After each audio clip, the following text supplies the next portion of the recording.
It is said that all artists are fathered by some kind of style. It's particularly in hip-hop, we hear the phrase, I'm the father to the style a lot, because we associate the father with the one who plants the seed into the womb of the open culture and allows for the germination of new ideas to spread across in the symbiosis between what they come across with in the feminine form. What the fuck am I rambling about? I'm VJ, the brother from the ancient mother. It's a Headspace album review. Why am I talking about fathers and style? Because I want to talk about a kid called Ntatao, which directly translates into your father in Sesotho. Coming from Lesotho, Maseru to be exact. The kid is an actor and he's a rapper who's been active for, a couple of years, new to the game, fresh face, and also pretty much a novice. But god damn it, I want to talk about his project called Fighting Futility. I feel, and I want to just set this from the very beginning, I want to use Ntatao as a case study to how Gen Z artists, young 2000 artists, can find a way to both assimilate and feed from the world, yet create that into an inner alchemy that expresses something uniquely theirs. A word, authenticity, which doesn't mean rap in your mother tongue, go for the unique, rather the typical cliches that people know about the culture that you come from. Ntatao doesn't come through in a heavy blanket with a hat talking about shepherding in the wilderness of Lesotho. He comes through as a kid who pretty much feels like he could be transplanted in the middle of New York City, and something about his post-modern approach could fit in spazzy, snazzy, and clean neatly into the format of what's going on today. And yet, this young boy from Lesotho has tinges and textures of his own uniqueness that just scream, listen to me, because god damn it, you haven't heard something like this before. Fighting Futility, just the title in and of itself, I feel like the young man is saying to us, how do you, in an era where to be popular, it seems as if you have to jump right into trend and this mass marketed circus of trap music, how do you do that without just being another rendition of something that's been done before? How do you become an important artist in a world that seems to value trend? How do you fight futility? How do you engage with not being of value? That in itself is such a profound question from a young mind. So there's something about this kid which begs me to use the cliche old soul. Ntatao is super well thought out in his approach. This particular project has strands of electro, hues of boom bap. It goes into almost every facet of the hip-hop sonic tradition that we've experienced, and it is able to bring and converge all of these influences into a neatly packed, bite-sized, explosive, quantifiable moment of bliss and joy. Ntatao sounds like an MC who enjoys rapping, and I want to say that's the secret weapon.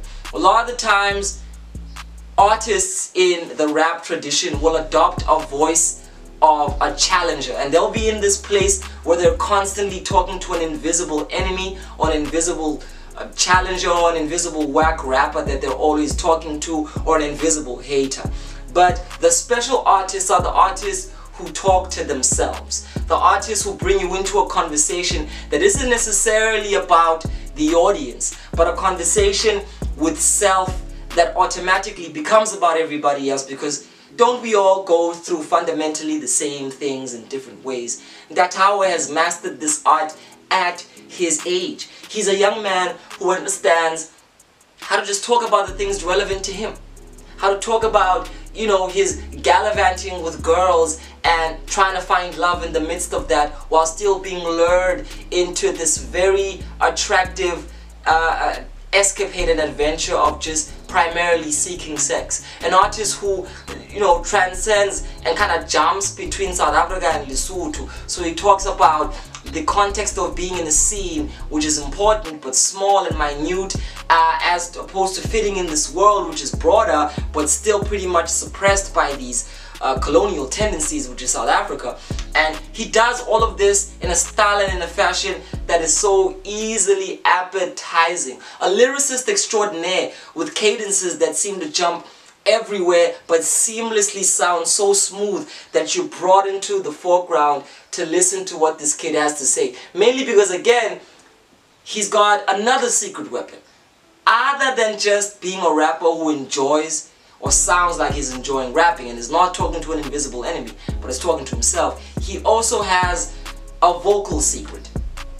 I think all rap listeners know that you kind of have a little bit of an edge when you either have a rasp or a bass. There's something to those particular textures of voice that just make you sound cooler as a rapper, and as a result more prone to being listened to. And Ntatao fits right into that. You want to listen to him because, you know, the kid speaks like he's got miles of experience and the charisma to match, and yet you can tell he's only blooming. Ntatao was recently broken out of his cocoon, and he's a colorful butterfly that is just so poignantly identifiable in an atmosphere that feels smoggy and foggy. And right now I want to say he's penetrating through that, and there's a strong possibility with the right kind of commercial and corporate navigation that this young kid could be the next African rap superstar. He definitely has the lyrical stripes for it. He's got the songwriting knack for it. This project, as I said previously, is something that has so much emotional depth yet still fits into a bouncy, light-hearted sonic atmosphere. This project is something that I think if you're a fundamental hip-hop head, or you're just a pop rap listener, or you're somebody who's really into what rapping is about and want to get that in the context of good songwriting, you'll appreciate. Ntatao reminds me of like an AKA in his prime, a Questa in his prime, and pretty much a Ricky Rick in his prime. He's an artist who understands what his own unique particular story is.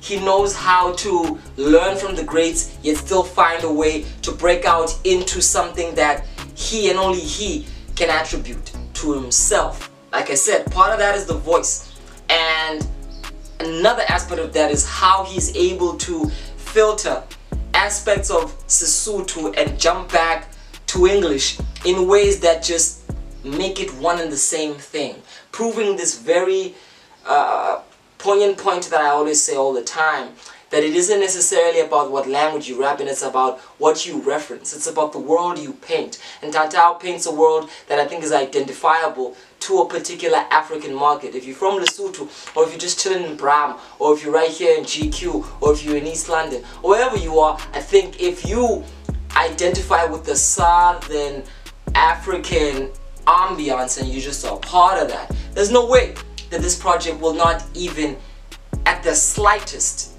give you a sense of hope about youth culture, music, as it relates to artists of substance coming into the fore. Ntatao is an artist of substance, and as I said, he's a butterfly that seems to be flying real high right now. Will the game pimp him?